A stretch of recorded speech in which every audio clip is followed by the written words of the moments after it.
दोस्तों, क्या आप जानते हैं फैक्ट्री में जीन्स कैसे बनता है और क्या सच में जीन्स बनाने के लिए मगरमच्छ की खाल का इस्तेमाल किया जाता है? और क्या आपको पता है फैक्ट्री में जीन्स के ऊपर डिजाइन कैसे बनाते हैं और कैसे फैक्ट्री में जीन्स को प्रिंट किया जाता है? आखिर एक जीन्स को बनाने में कितना वक्त लगता है? चलिए फिर बिना देरी के शुरू करते हैं आज की वीडियो। सबसे पहले जीन्स को बनाने के लिए कुछ खास जगहों से कॉटन को इम्पोर्ट किया जाता है। इस कॉटन को ट्रांसपोर्टेशन की मदद से मंगाया जाता है। जब अच्छी मात्रा में ये कॉटन इकट्ठा हो जाती है तो इसे फैक्ट्री में लाया जाता है। ये कॉटन बहुत ही ज्यादा होती है क्योंकि इसी कॉटन से बहुत सी जीन्स को बनाया जाता है। जब ये कॉटन, जिसे हम रुई भी कहते हैं, ये फैक्ट्री में आती है तो इसकी क्वालिटी और इसकी टफनेस को देखा जाता है। ऐसा माना जाता है कि जो कॉटन जितनी ज्यादा लंबी होती है उतनी ही इसकी क्वालिटी अच्छी समझी जाती है। सबसे पहले इस कॉटन को फैक्ट्री में ब्लेंड किया जाता है। इसके लिए कॉटन को एक फ्लो रूम में ले जाया जाता है। अब ये कॉटन का पूरा गुच्छा होता है जिसे एक मशीन ऊपर से उठा लेती है और फिर इन्हें दूसरी मशीन से गुजारा जाता है। बाद इन कॉटन को एक खास मिक्सचर में डाला जाता है। लेकिन जब इस कॉटन को इस मशीन से गुजारा जाता है तो इसमें से जो बेजान और बेकार कॉटन होती है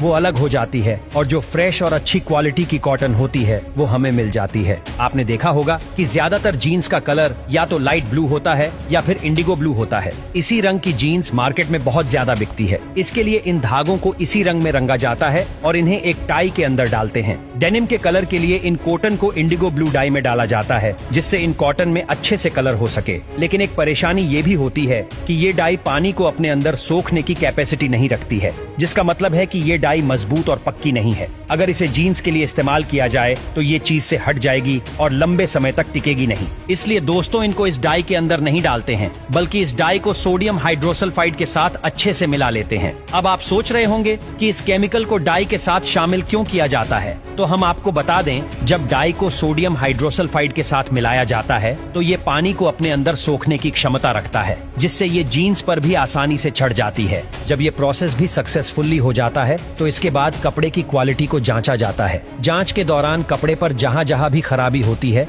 उस जगह पर निशान लगा दिया जाता है जिससे आगे उसे सही कर दिया जाए। अब ये कपड़ा पूरी तरह से तैयार है, इसलिए इस जीन्स के कपड़े का बंडल बना दिया जाता है और सिलाई के लिए आगे भेज दिया जाता है। यहाँ जीन्स को तैयार करने के लिए कपड़े के अलग अलग पार्ट्स काटे जाते हैं। सिलाई करने में सबसे पहले जीन्स की पॉकेट पर काम किया जाता है। पॉकेट को बनाने के लिए दोस्तों हाथों का नहीं बल्कि एक खास सिलाई मशीन का इस्तेमाल किया जाता है। इसमें कपड़ा डालते ही पॉकेट का अपने आप डिजाइन बन जाता है और तैयार होकर बाहर आ जाता है। इसके बाद कपड़े के साइड में सिलाई लगाई जाती है ताकि धागे निकलने की गुंजाइश ना रहे। फिर इसके बाद जीन्स को ऊपर से लेकर नीचे तक अच्छे से सिलाई लगाई जाती है। ऐसे ही धीरे धीरे प्रोसेस आगे बढ़ता जाता है। उसके बाद हुक और चेन लगाने के लिए इस पर 2-3 लेयर्स की सिलाई लगाते हैं और फिर इन हुक और चैन को जीन्स पर लगाया जाता है। अब ये पूरी तरह से हो गई है तैयार, लेकिन अभी थोड़ा सा काम और बाकी है। बेल्ट लगाने के लिए इसमें नाके बनाए जाते हैं और उस पर सिलाई की जाती है। जीन्स तैयार होने के बाद इन्हें वॉशिंग चैम्बर में भेजा जाता है जिससे यह अच्छी तरह से साफ हो जाए। इसके बाद फिनिशिंग की जाती है।